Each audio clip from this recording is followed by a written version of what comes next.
name is Veronica Anderson with Wreath by Veronica, where we build the wreathing community with one wreath at a time. And today I want to share with you some of my wreathing tips. So I want to go over some of the tools and supplies that I use for making a wreath. Now, granted, if you're new to the wreathing world, you do not have to go out and just start purchasing all these things. All the stuff that I have, all the supplies and materials, that came along with time. So I bought gradually and purchased things to build my wreathing business. So let's go over some of the things that for sure that you need to get started. Of course, you would need a rotary cutter and get that, and because you'll be cutting mesh. Also, you know, of course, that you would be needing scissors to cut your ribbon. Now, if you don't have a rotary cutter, you can cut your mesh with scissors, but the rotary cutter works a lot better and it saves time, and you can get an even cut on that. You would need to have some chenille stems on hand. That's if you need to make your own wreath base form. You would need that. You would need needle nose pliers. That's when you put in a sign, if you need to put in a sign, whatever type of embellishment that you're going to use to enhance your wreath. You would need that and some wire cutters. You would need ribbon, of course, your preference. Okay, now you can go to one of the craft stores. All this stuff that I have purchased, some of the stuff I have purchased through boutiques online because I shop online to get my mesh and my ribbon.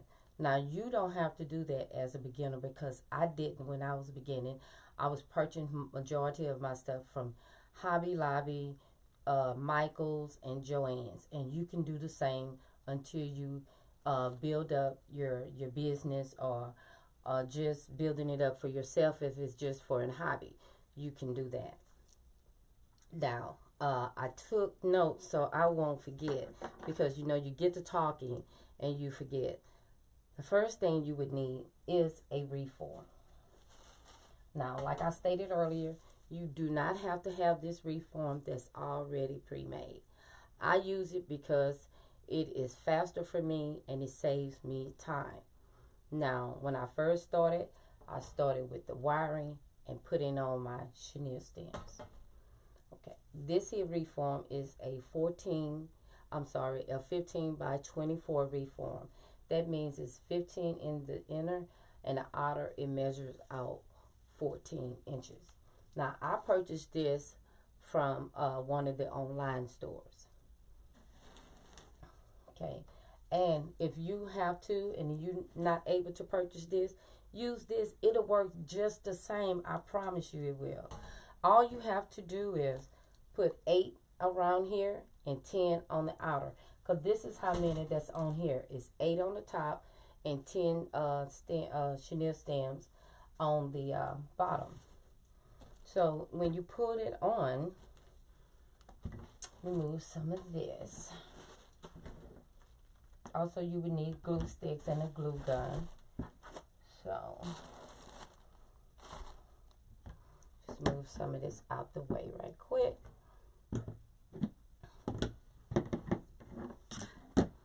So what you would generally do, you would take your chenille stem and you would take it, put it here.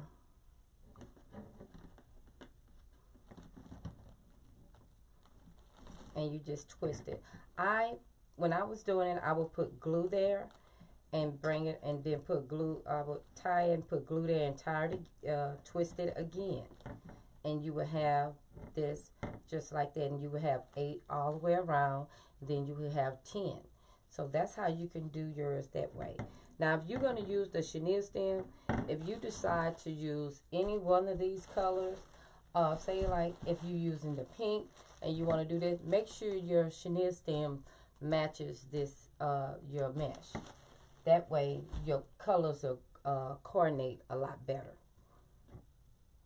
Okay, so let's go over if you want put in a sign. Well, let me back up. Let me back up. I'm moving fast. Technique. There are a lot of wreathing techniques out there in making the wreath. It's a lot out there and more to come. But for you being new, I would start with, like I did, I started with just the general poof technique. I use the poof technique because it's user friendly, and I still use it to this day, but I just enhance other techniques inside the wreath to have different techniques in. So this is what you open this up. I'm just going to show you a few of the poof techniques that you can use. Not a few, just one. Show you how to do the poofing technique. I love burlap. I love all mesh, but burlap is my favorite. Reason being, burlap is so user friendly. It can go on for any season. You can use it for Christmas, Valentine's, Thanksgiving, Halloween, Easter, St. Patrick's, all those holidays, and you can use burlap and just incorporate another color mesh inside it to enhance it, to bring out the colors. So I generally just drop my mesh down. I do about 5 inches, just like this. Now I do 10-inch poof. You don't have to do 10-inch poof. If you want to do 12, even if you want to do 20-inch poof, it depends on how big you want your wreath to be. I do 10 because it is best for me, because I know I'm going to add other embellishment in it. So I can just do the 10. So you measure out 10, and then you open your twist tie and you twist it a couple times. And you just fan it out. Normally you can open this out once you are done. So again, I'm going to show you again. Start at 10 and 20. And what I'm measuring on is a self-healing mat. I advise you to get one because that will protect your surface. That way you won't cut or scratch your table that you are using to make your mesh. Because when you cut in your mesh, you want to be able to not leave any marks on your table. So this is the poof technique. So you will go all the way around just like this. And it doesn't matter if you decide to start at the top or the bottom. It's your preference. But I advise you, if you're a beginner, start with the poofing technique. It's a lot user friendly. And I'm not saying you can't just start doing the other techniques, but for you to get used to using mesh, used to using a rotary cutter, all those different things that you have not used before, use the poofing technique, because it'll be less cutting of the mesh. And then you don't have to worry about cutting your hand, because these rotary cutters are very sharp. And I advise you, when you open it, make sure you close it back once you are done. Now, let's go over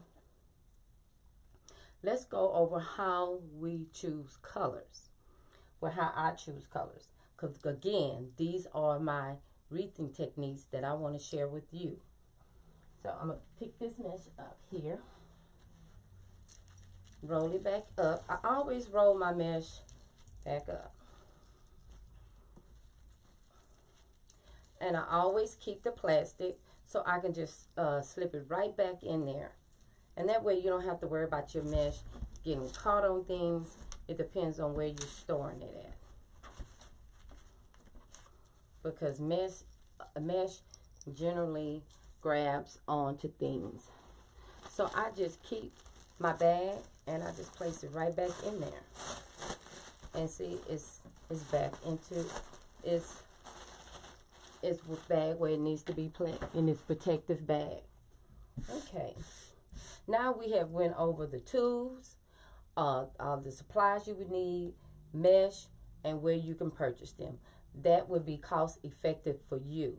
You can go to Michael's, your neighborhood craft store, Michael's, Hobby Lobby, and Joann's. They are good craft stores. I still go there today, but majority of my stuff that I purchase and sell to my customers, I go online and purchase them. And I use Craft Outlet, Trendy Tree, and the Wreath Shop. Those are my to-go places to get my supplies to make my wreath. Okay, say for instance, we're going to use this beautiful welcome sign. And you say, well, what color mesh I can do with this? I love this, you know, because you can use the same color that it has. You can use this pink here. And you can incorporate this mesh. And this mesh here is ombre mesh. This is the new mesh that's out. I got it from Craft Outlet. So you can use this mesh on there. However, this mesh here would be too busy. You see how busy? There's so many colors in there. I try to use a mesh that's closer to it. Now, if I would use this, I would use it as a 10-inch and incorporate another technique, like the curly technique or the ruffle technique. I would use that on this to be like as a 10-inch and cut it into like 12 or 14 or 16 inches with the 10-inch. I wouldn't use this as my base. Reason being, it's so busy and you want to tone it down. You can bring it out better in a 10-inch. Now, if you use these two colors here, they work well together, as you can see. And when you're doing this, you can incorporate this color here. It looks nice with it. And when I use my ribbon, all my ribbons are wired. I would always use a 2.5, and then I will come back with a 1.5 and place it on top. And you see how nice that look? That looks good together. And if you don't have yellow and you want to use this one, you can use this one as well. You can, but it doesn't pop out as well as this yellow does. So what you do is you just put your ribbons together and you look at it and see what pops. That's before you cut it. Because I remember when I first started, I would cut out all my ribbon. And then once I would put it on, I would look at it and say, oh man, it don't look right. The colors is just not working out well for me. So now what I do, I don't cut anything because I might not use it. Okay, so that's one tip I want to tell you. Do not cut out all your ribbons. Put them together, see how they look, and then cut them out. And I generally cut out my ribbon strips at 14 inches. Now, reason why I want to cut them out 14 inches, because if you have a poof for 10 inches, you want to at least go 2 inches over your poofs. That way your ribbon will look good and it won't be hidden, and it'll be top, it'll be up where you can see it, or your customer or whoever you making the wreath for. Okay, let's go over this sign here. I just picked out some signs like this one. Beautiful sign here as well. Look, we got all those. This ribbon, this mesh can go with this one as well. And as you can see, you have a lot of colors to play with. You can play with this green.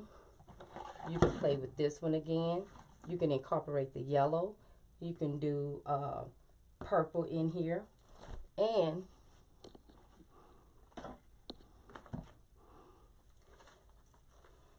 they have this bicycle ribbon that I have. Now, I want to show you something. You see how they look with that? That doesn't go well. You got too many colors bouncing off each other. Now, if you wanted to put it with your welcome one, you could. It works well because you're going to be bringing out the pink. Bringing out that pink and that green. And it has yellow in the flowers. And then from there, you can pick your ribbons from in here. And that'll bring out that sign. Just a tip. These are just tips. You don't have to use them, but I want to share them with you. Look, now we have this beautiful sign. Again, we have this brown, like wash brown on it. With this one here can be used with the burlap. You can use your burlap with this. Again, you can put in this black. Black will go well. Okay, then you got this hot pink. You can do your pink with this. Again, you can bring out this one with that. Also, you can bring out that. And you can bring out some black as well. A lot of people are afraid of black.